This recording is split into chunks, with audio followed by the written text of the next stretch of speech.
Assalamualaikum warahmatullahi wabarakatuh. Kembali lagi di channel Hafiz Voice, channel informasi dan edukasi. Nah, baik teman-teman, pada video kali ini kita masih membahas tentang ilmu sosiologi ya. Kalau pada video sebelumnya kita telah membahas tentang sejarah munculnya sosiologi.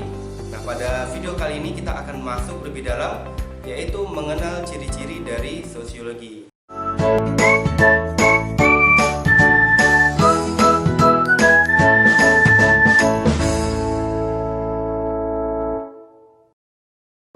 Sebelum masuk kepada ciri-ciri sosiologi, di sini kita akan bahas terlebih dahulu definisi dari sosiologi itu ya, teman-teman.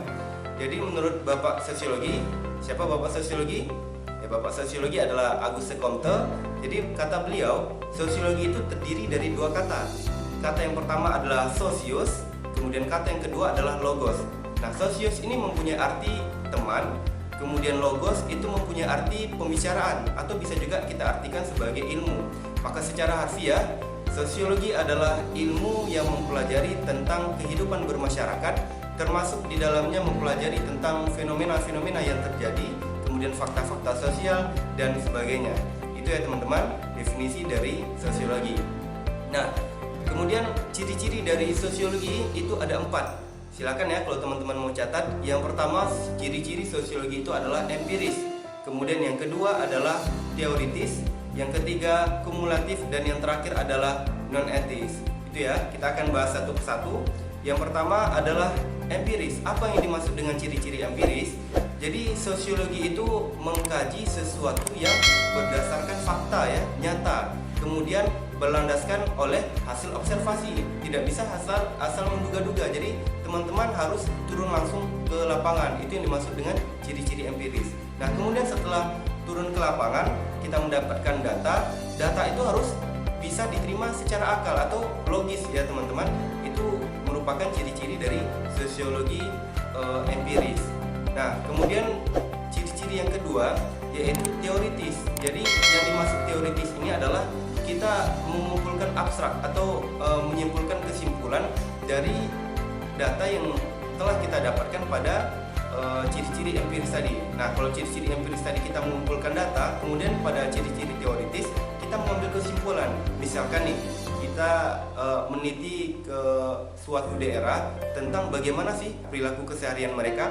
Nah, kemudian kita setelah mendapatkan data pada ciri-ciri teoritis ini, kita mengambil kesimpulan, oh ternyata di lokasi tersebut masyarakatnya itu ramah tamah, kemudian masyarakatnya gemar gotong royong dan sebagainya. Itu ya ciri-ciri dari teoritis. Kemudian ciri-ciri yang ketiga yaitu kumulatif. Nah, jadi sosiologi ini teman-teman itu argumentasinya tidak bisa asal-asalan ya. Kita berargumentasi harus berdasarkan teori-teori yang valid yang sudah ada sebelumnya. Pada ciri-ciri kumulatif ini kita merevitalisasikan kembali teori-teori yang sudah ada, atau kita menyempurnakan ya teori-teori yang sudah ada, menyesuaikan dengan kondisi yang terjadi pada hari ini. Karena kehidupan ini yang sifatnya dinamis, maka teori-teori yang lama itu harus bisa beradaptasi. Makanya direvitalisasikan kembali atau disempurnakan. Kemudian ciri-ciri sosiologi yang keempat atau yang terakhir adalah non-etis. Nah, apa yang dimaksud dengan non-etis ini? Jadi ilmu sosiologi itu mempelajari sesuatu atau mempelajari suatu masalah tanpa menilai baik atau buruknya ya. Jadi teman-teman itu hanya menjelaskan atau menyampaikan apa sih yang menjadi penyebab, kemudian apa akibat dari permasalahan yang sedang terjadi tersebut. Misalkan kita ambil contoh ya, masalah sosial seperti kemacetan. Nah, teman-teman itu tidak bisa menilai kemacetan itu apakah baik atau buruk, karena bukan seperti itu ya ilmu sosiologi. Jadi teman-teman hanya sekedar mengkaji penyebabnya apa, kemudian akibatnya seperti apa, gitu ya teman-teman. Nah, baik teman-teman, itu tadi ciri-ciri dari sosiologi ya. Ada 4. Yang pertama empiris, kemudian yang kedua teoritis, ketiga kumulatif, dan yang keempat non-etis. Baik, pada video kali ini cukup sampai di sini ya. Insyaallah kita akan lanjutkan materi-materi berikutnya pada video-video berikutnya.